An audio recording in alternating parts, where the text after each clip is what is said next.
This ever happened to you? You're playing pickleball, the ball gets banged at you, you pop it up, the next ball gets slammed down. In this video we're going to show you how to avoid this exact situation. All aboard! Hello, my name is Tony Roig. I am a senior pro pickleball player and master teaching professional. I've dedicated my pickleball life to helping players like you become the best pickleball player you can be. One of the most common errors that pickleball players make is hitting the ball over and over again. And I'm not talking about hitting regular balls, I'm talking about hitting out balls, or balls that at least you think have a decent chance of going out. This is what allows bangers to keep on banging the ball at you over and over again, because if you keep on hitting that ball, guess what? They're going to keep banging it at you. Oftentimes what I hear out there is, I didn't have time to get out of the way. In this video, I'm going to share with you 3 specific mechanical tips that you can use to make sure that you have the time to avoid the ball and let it land safely out of bounds. But before we get into the mechanical tips of how to avoid the ball and let it land out of bounds, we have to first understand when to get out of the way of the ball. Whenever you're playing a banger, there's 3 steps to letting that ball land out. First, you need to identify the type of shot coming at you. Is it a hard shot or is it not a hard shot? Second, you need to determine, is it the type of shot that is likely to land out or not? And third, you need to know how to get out of the way of the ball once you've determined to let it go. Let's jump into the rally so we can determine when the ball is coming hard versus soft, when it's coming hard, when we're going to want to let it go, and once we made the decision, how to get out of the way. One of the most common errors that players make when playing bangers is to hit every single ball that comes back their way. When you're playing a banger, you have to take advantage of opportunities. When they hit a ball that's going out like this, you got to let that ball go. What happens if you hit it a lot of times is you end up popping the ball up like this. Once you pop the ball up, that next ball coming your way, the slam, is not going to be going out, and you cannot let that one go. So if you're going to defuse a banger, you need to let the out balls go. So let's figure out how to identify the bang, how to figure out whether we're going to let it go or hit it, and how to get out of the way. The first step is identifying what type of shot is coming your way. Sometimes when you're playing bangers, it's pretty easy to know what shot's coming the other way, because if you're playing a true banger, every shot's going to be a bang. In this case, the player in black, Mills Miller, can do both bang and soft shots, so we need to see if there's a way to identify a difference between his shots. Let's look at the 2 shots that he hit in this sequence and see if there's any difference in these shots.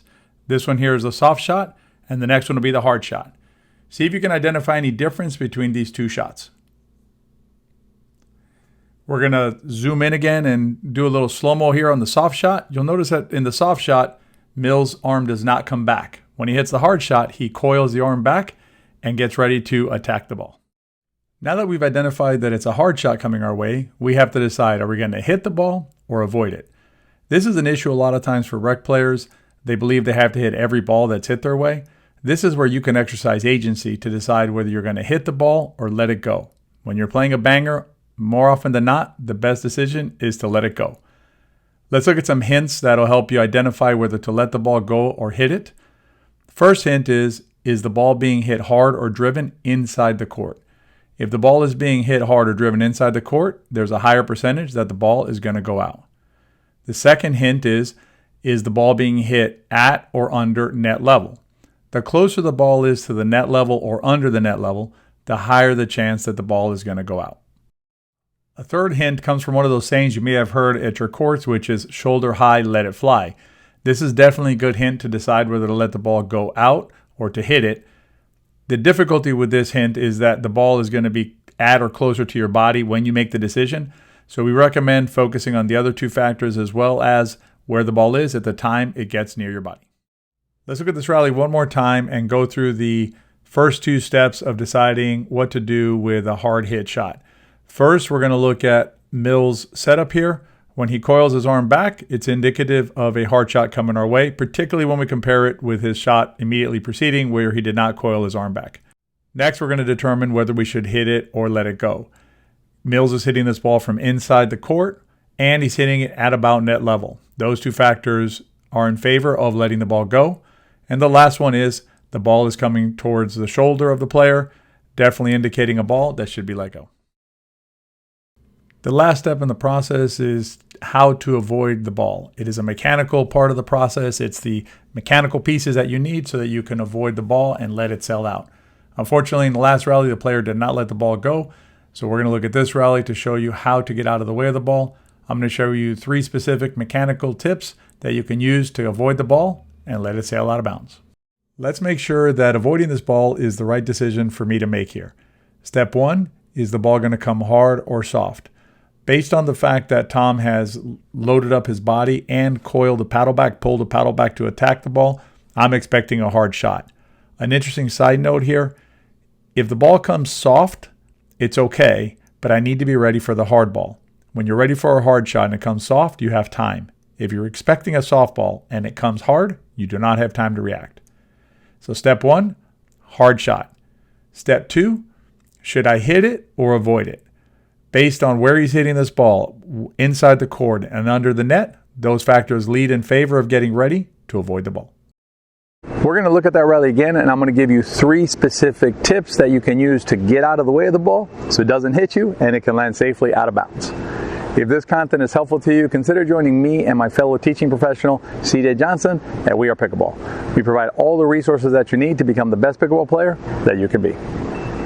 Once we've concluded that we're going to get out of the way of this ball, or at least be ready to get out of the way of the ball, we need to know how to do it. Here are 3 tips you can use to avoid the next hard ball coming your way and let it sail out of bounds. The first tip is, and I cannot stress this enough, you need to pre-move. You need to get yourself ready to get out of the way. This is where being ready for the ball to come hard always helps. In this scenario, note how I took a little hop back in anticipation of being attacked even before the player had loaded up based on the player's movement. That little hop back buys me more time to get out of the way of the ball. The next thing you're going to do is stay on the balls of your feet. You need to stay engaged and ready to move out of the way. And the last thing you're going to do is you're going to roll your body in the direction that the ball is coming. In this case, the ball is coming from my right and I roll to my right. What you don't want to do is roll opposite where the ball is coming from, because then you're going to roll into the path of the ball. Playing against bangers can be frustrating for pickleball players. When you're playing against a banger, you have a choice. You can hit the next shot coming at you and potentially pop it up, or you can learn how to identify the shot, determine you're going to get out of the way, and get out of the way of the shot, letting it sail out of bounds. To get your front row seat to our upcoming free mini-series, where we're going to be discussing several pickleball strategies, including the 1-2 diffuse the banger strategy, make sure you're on our WeArePickleball mailing list. You go to wearepickleball.com/pillars. You'll get a free guide to the 3 pillars of pickleball to help you with your pickleball play, and you'll stay on top of everything we're doing here at We Are Pickleball.